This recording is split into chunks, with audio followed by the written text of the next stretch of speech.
The Veterans and Public Safety Subcommittee. What we're going to do is, if you're here for the judicial selection process revision, we're going to continue that until early November.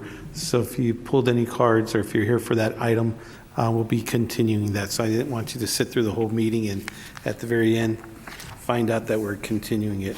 At this time, I'd like to call the meeting to order. Is there any cards from the public? We have no cards from the public, so we'll go straight into item number 2.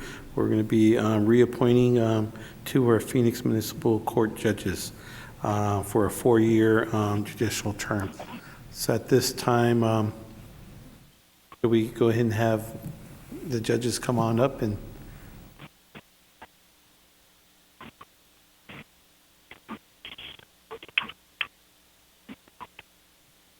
then we also have Councilwoman Kate Gallegos on the line. Kate, good morning. Good morning, Kate. How you doing? Excellent. We have both judges in the chamber. Do you have a problem with having them both in the room with us? No.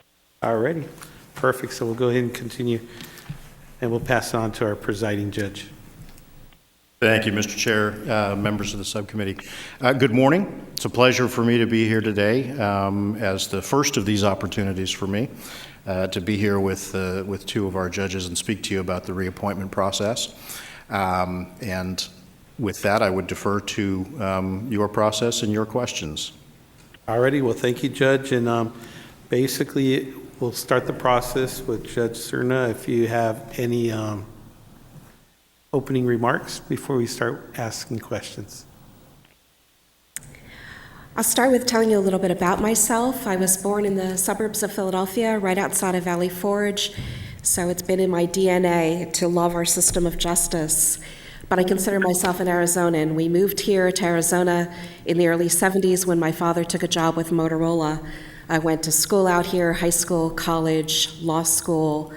My first job out of school was to be an attorney for the city of Phoenix, and 32 years later, I'm still here. I've worn many hats. I'm a kindergarten reader, an enthusiastic world traveler, a limited range soprano, but one of my fondest is as a judge. And you never know when you can get the opportunity to get someone's life back on track or to put them in touch with services that they need. A few weeks ago, an attorney came up to me and asked me if I remembered a woman who had stolen food from the grocery store because her child was hungry. After her proceeding was over, I was able to give her a list of places where she could go to get food or have food brought to her. And the attorney told me that she did contact one of those agencies and they were able to help her. And for the first time in far too long, a weight had been lifted off of her shoulders and she felt like she could breathe again. So even though my part was just minuscule, just connecting point A to point B, you never know when you can make a positive change in someone's life. And so for that, I've been very grateful. Do we have any questions for our judge? I have 2 questions. Given the city's current budget situation, in what areas are additional resources needed most? There are so many areas. Sometimes it's difficult to get files because my bailiff is needed in another courtroom. Sometimes you have to apologize to people who have taken off from work and sit there waiting for an interpreter because we're told we're 4th on the list and it may be an hour before someone can get to us. And I know that difficult decisions had to be made with the budget cuts, but I'm still sorry that we lost screening and assessment services. They were an invaluable help. To give an example, if someone is convicted of a domestic violence offense, by law, you have to send them to a domestic violence program. What screening and assessment services did, as a judge, you only know what the attorneys tell you or the person tells you. So you will know that they need domestic violence counseling. What you may not also know is that they have a substance abuse problem or a mental health issue. And unless you address those underlying causes, you're going to see these people over again, and then we wonder why people don't succeed. So they were able to put them on track for both issues. And very common, someone would come to me and say, Judge, I know I have to go to counseling, but they've told me I have to take these drug counseling classes first. And I understand that. Money only goes so far. As long as someone's making progress, I'll give them as long as they need. And we've lost that safety net to get people who may have other issues in their lives. Well, thank you. And then the second question is, what do you see as your major responsibility as a judge?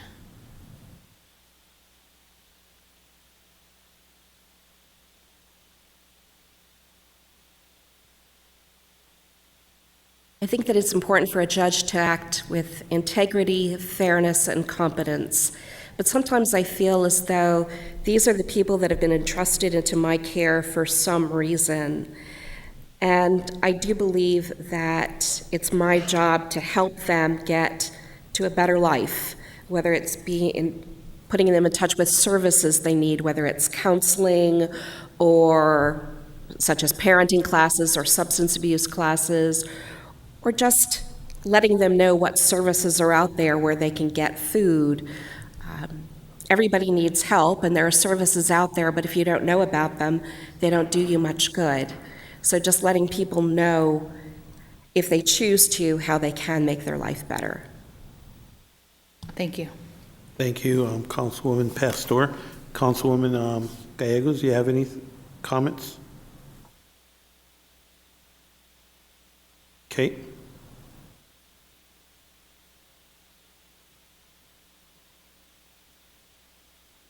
Hope it wasn't something I said. She got disconnected. Hold on for just a second so we can get our quorum back.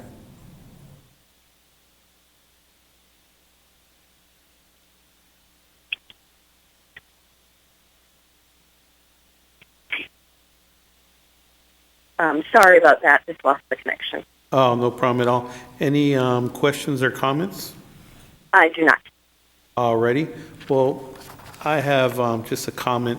I just want to congratulate you on all your great work and the turnaround and all the improvements. Just looking at the report, the audience doesn't really get to see all the different reports that we get and the evaluations that comes from the judicial evaluation forms that we have, but just the turnaround of all your hard work and your efforts in our court system, and just really want to thank you for making our Phoenix court system one of the best in the country.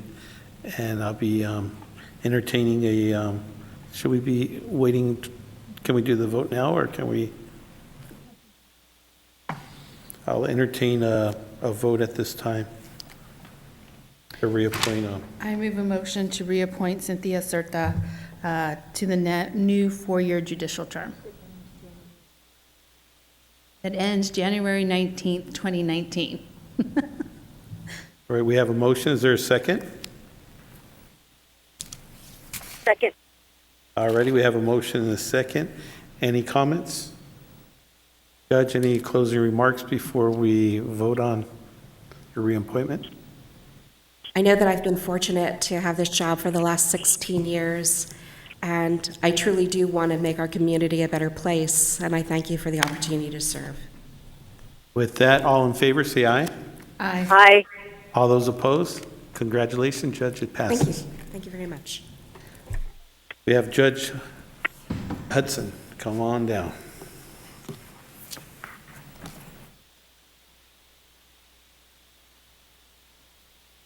And basic, Judge, if you have any opening remarks? I echo kind of the same things that Judge Serta said. I'm a kid from a suburb of Chicago. Never really imagined that I would be here sitting as a judge today. It just wasn't something growing up that you really saw as a possibility.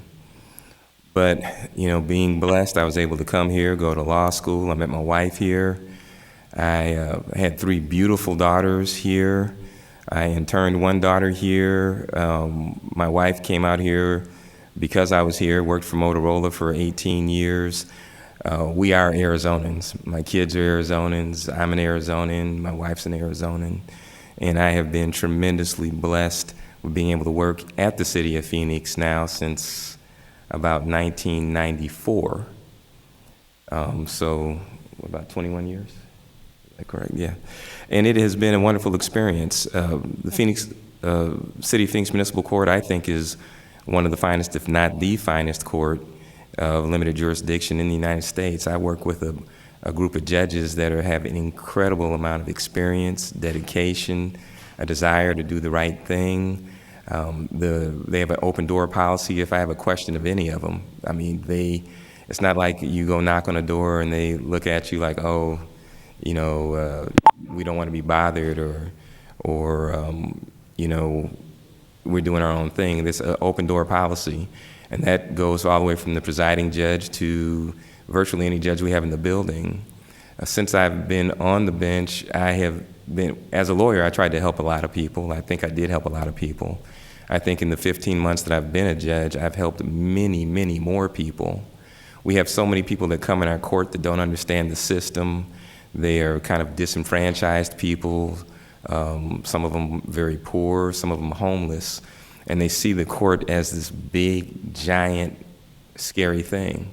And when you take the time to sit down and you talk to them and you explain the process, you tell them what their rights are, you tell them what the minimum, the maximum penalties are, you give them their options, and then you let them talk to you, they feel like they're respected. And I can't tell you how many people have come back to me and said, Judge Hudson, I really thank you for explaining that. I really didn't understand what was going on. It's one of the greatest joys I've had, and I've probably walked off the bench 4 or 5 times and called my wife to tell her when somebody's come back into the court and thanked me, or they brought back, somebody I don't even remember has brought back and showed me their license. I mean, that lets you know why you're doing what you do, and I don't take it for granted. I thank God for it. I know I'm blessed. Any questions? I have the same questions, so I'll repeat it. Okay. Given the city's current budget situation, in what areas are additional resources needed most? In my opinion, and I say this with 15 months of experience, I know they probably have maybe a wider view than I do, but I think we need to be cognizant of our staffing levels. I think right now we are maximizing our capabilities. You have judges that fill in for each other. We have staff that jumps in when there's a shortage in a particular courtroom or a particular place. Again, I think we really work together kind of as a family. We really pitch in where there's a need. I don't think losing more staff would be beneficial to the efficient operation of the court. I don't know if I said that properly, but I really do think our staffing issues. There are times, especially on the second floor where I am a lot, and we have a pretty big volume of people come through, where you have hard to find files, or that someone comes in with, one of the things we do on the second floor is if you come in with one file, but you may have 2 or 3 others out there, we try to get them all together so that you're not making 2 or 3 trips, or you think you've handled one issue and you end up with a warrant on another. Mm-hmm. If we can handle it at that time, we do, but that means that resources have to be allocated to doing that, and sometimes that can be a challenge. Thank you. So what do you see as your major responsibility as a judge? That's a big one. I was thinking about it when I heard you ask Judge Serta that, and I would say first and foremost is to administer justice. And when I say that, justice can be punishment, it can mean giving someone direction, it can mean giving someone a hand up. And what you want to do as a judge is have what I call, or what we call, good judicial decorum. So anybody that comes in front of you believes, even if you rule against them, that you listened to what they had to say, you considered it, and you made your decision based on the law. no preconceived notions, no hidden agenda or prejudices or concerns. And you try to give them individual justice. You look at what's in front of you at that time, and you make your decisions based on that. And I think if you do that, then you're an example to not just the people that are in front of you, whether it's police officers, the defendant, prosecutors, the defense attorneys, but I think that has a ripple effect that goes throughout our community. Any other questions? Thank you. No. Councilmember Gallegos? Thank you for being here. Good to have you back. Thank you. I can't believe it's been 15 months already. It doesn't seem like it. We at the council have been having a discussion about fees. Are there any fees, including those perhaps imposed by a different branch of government, that you think really help people from getting, or prevent them from getting back on their feet when their crimes may be related to their economic circumstances? You know, I think right now that we're actually attempting to address that, and there's some programs that our presiding judge has introduced to the court and the judges that we're hopefully will be implementing somewhere around the first of the year that will help with that. One of the things I think that was very helpful is when you can, a lot of times people, for whatever reason, make bad decisions, and it can be for any number of reasons. It can be their financial circumstances, it can be whatever they're going through, but they may rack up 2, 3, 4, tickets, different cases. And what happens is that mushrooms on them. And by the time they really land on their feet or they finally get a job and they can start paying, there are fees that have accumulated over the course of those 3 or 4 or 5 tickets. And then they're looking at this mountain that to them, they have to pay. It may not be a mountain to someone else, but in their circumstances, it's a mountain. And one of the things that I believe we're doing more of is trying to help those individuals get those tickets together, maybe get them out of default, put them under one contract, maybe put them in a position where they can make, instead of 3 or 4 or 5 payments, maybe make 1, and then be able to go back to MVD and get their license back. I kind of analogize not having a license. It's like a cowboy in the Old West not having a horse. Phoenix is so spread out. You may live in the West Valley and work in the East Valley. You have children. You need to go grocery shopping. You have medical appointments. Sometimes not having that vehicle is a tremendous burden. And I think our presiding judge is working on pulling together a couple of things that really help people get back on their feet. Looking forward to seeing those. That's all my questions. Thank you. I have a question is, Judge, what was the biggest challenge in the last 15 months that you had in our court system? I would say, as a practicing lawyer, I did some prosecution and I did defense work.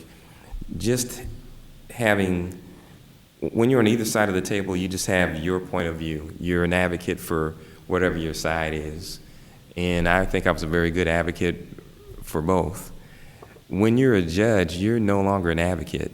You really can't, you have to be neutral. You can't take a position. You can't show favoritism to either side. And it's a different point of view. You think because you've been practicing for 20 plus years that you really understand what a judge does and their point of view. And it's so very different when you're the one making the decision.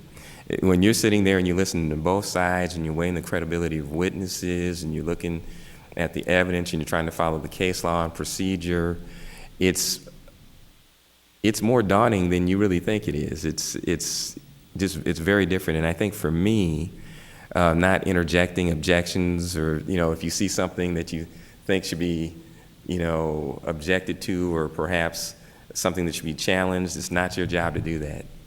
And pushing away and letting the parties try their cases, I think was one of the biggest challenges I had. I'll put it that way. Thank you, Judge. One of the things I was noticing in the recommendations here was that that you need to brush up a little bit better on the rules and procedures, right? And I was just going to ask the presiding judge, is there any type of training or some way, somehow we can help, because when you're coming from being a lawyer to becoming a judge, it's a whole different world. Mr. Chair, members of the subcommittee, one of the things that we have done in the last couple of months is created several new committees, really at the policy and education level at the court. And we have asked many of our senior judges to chair and lead those committees. One of them that has a new mandate these days is our new Education and Training Committee. And one of the things that I know that Judge Cynthia Gonzalez, who is chairing that committee, wants to do is to take a look at ways that we can help provide ongoing training for judges. You know, we have requirements from the Supreme Court for ongoing training every year. Those are usually set from the Supreme Court's level as to what it is that they've decided people needed to be trained on. And it's great stuff, but sometimes it doesn't necessarily coincide with those things that are most helpful to the people on the ground dealing with a large volume of these cases every day. So one of the things that I know Judge Gonzalez is very interested in is revamping a program that would allow us to do more in-house training where we help identify those things that could be brushed up on. So I'm very optimistic that going forward we'll have some new issues in place for that. And then the only other aside I would say is I remember trying cases many years ago against Mr. Hudson when he and I were on opposite sides of the case, and I seem to recall that he understood the rules of evidence quite well at that time. I would recommend him for that. But we will we will be looking at how we can help better address those needs for all the judges and the staff on an ongoing basis. Thank you, Judge. I'll entertain a motion at this time. So, Judge Hudson, understand your transition. I would say, and staff around me would say, Councilwoman Pastor, you're a councilwoman now, you're not a manager, and it's very easy to stay in that mode and how you have to evolve to where you need to get to. So totally get that experience and can relate to it. As we advance, we all evolve, and you'll get there. I got there, you're there, so. Well, and every one of us experiences it, so. I look at it as kind of like mentoring. You know, I went to the one that sat on the council the longest, which I admire, is Councilwoman Thelda Williams, and asked her for advice in certain situations. I go to her and say, I need help, I'm struggling with this decision. So I'm assuming that you probably found that mentor judge and go and speak privately with them. So I understand. I like to move, let me see what I'm doing. The reappointment of the Phoenix Municipal Judge, Judge Hudson, to a 4-year judicial term, which will end May 24th, 2019. All righty, we have a motion and a second. Any further comments? Any closing remarks, Judge? It's been a pleasure to represent the City of Phoenix Municipal Court and the City of Phoenix as a whole. I try to be an example of a good judge and a good City of Phoenix employee everywhere I go, and hopefully I'm doing a good job of it. Well, thank you, Judge, and let me tell you, our judges get involved in the community, and you guys are really good examples and ambassadors of the City of Phoenix, so thank you and keep up the great work. Thank you. With that, all those in favor say aye. Aye. All those opposed? Congratulations, Judge. The motion passes. And with that, this meeting is adjourned. Thank you.